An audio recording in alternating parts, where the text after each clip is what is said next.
Hello everyone, সবাই কেমন আছো? আশা করি সবাই ভালো আছো। আমার চ্যানেলে সবাইকে স্বাগত জানাই। চলে এলাম নতুন একটি রেসিপি ভিডিও নিয়ে।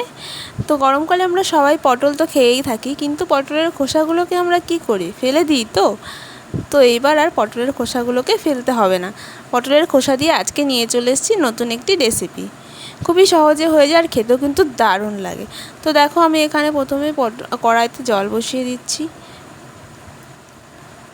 জলটা একটু হালকা গরম হয়ে এলে এখানে আমি পটলের খোসাগুলো ছাড়িয়ে রেখেছিলাম সেগুলোকে আমি এখানে ভালো করে ধুয়ে নিয়েছি।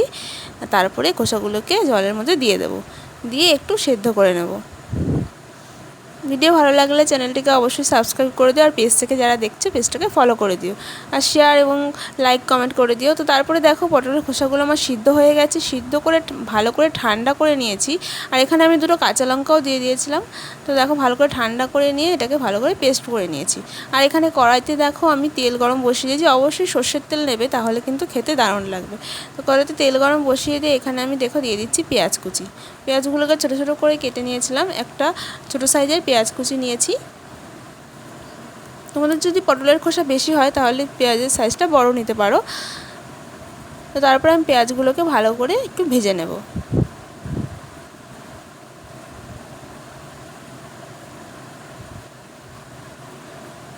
গরম গরম ভাতের সাথে এই পটলের খোসা বাটা দিয়ে কিন্তু এক থালা ভাত খাওয়া হয়ে যায়, খেতে কিন্তু দারুণ লাগে। দেখো, পেঁয়াজগুলোকে আমি ভালো করে এখানে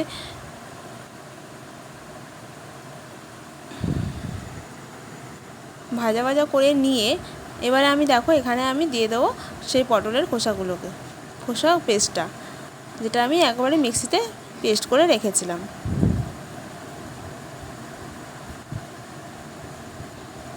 তারপর এখানে দিয়ে দেবো পরিমাণ মতো নুন ও হলুদ, দিয়ে ভালো করে এটাকে আমি কষিয়ে নেব।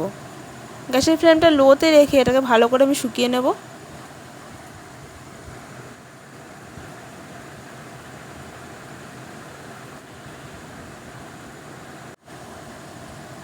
তো এখানে আস্তে আস্তে নেড়ে নেড়ে আমি এই পেস্টটাকে অনেকটাই শুকিয়ে নিয়েছি। রেসিপিটা সাধারণ হলেও খেতে কিন্তু অসাধারণ লাগে। বাড়িতে একবার অবশ্যই এটা ট্রাই করে দেখতে পারো। দেখা হচ্ছে পরের ভিডিওতে। টাটা।